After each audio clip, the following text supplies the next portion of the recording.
Bakit itim yung ginamit sa endorsement sa inyo? Hindi po ba negative na dating parang pagluluksa?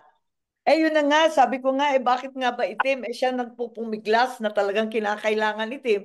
Pagkat ang sabi niya, nagluluksa ang bansa at maraming naghihirap, gutom na ang sikmura, gutom pa sa hustisya. Hindi natututukan ang sadyang problema ng ating bansa, hindi nasusolusyonan. Kaya maraming problema, ang korupsyon, bumalik na naman tayo diyan sa mga krimen na hindi tindihan.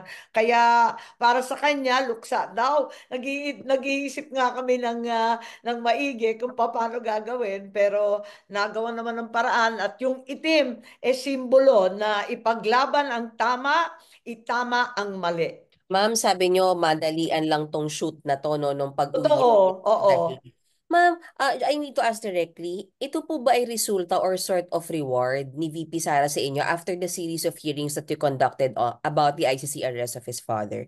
Ay, Reward po ba ito o paano ba? Ay, hindi ko naisip yun. Hindi rin niya naisip. Talagang nag-uusap na kami noon pa. Sabi niya, tsaka na ang mga ngampanya. Ayoko nang umikot nitong eleksyon na to. Pero yun nga, nung pabalik niya sa Hague, inutusan yata sila ni Senator Robin, ni Presidente Duterte na mangampanya at tulungan ng mga kasangga. Yun ang nangyari. So, palagay ko, marami namang nagpapasalamat. Ako, higit sa lahat, walang mapaglagyan ng saya, pasasalamat at karangalan sa aking puso. Simulat sa pool, kaming dalawa naman talaga magkaibigan. At kahit papano, aminado ako na naipahamak ko siya dahil hindi ko naman alam na mangyayari ang ganito.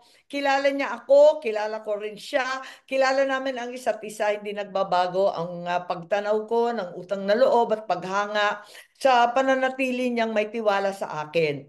Kaya eto, andito kami, hindi niya ako binigo at hindi ko rin siya bibiguin. Ang katapatan sa ating bansa, ang kabayaran sa kanyang pagtitiwala. So ma'am, itong political ad na to, endorsement na to, born out of your long time friendship with Oo her. naman, na hindi naman nagbabago. Kung minsan na yayamot siya sa sinasabi ko, ako naman nagalit din sa kung minsan nagsasabi siya, para lang kaming kaibigan pero hindi nagmamaliw. Parating pareho, parating consistent.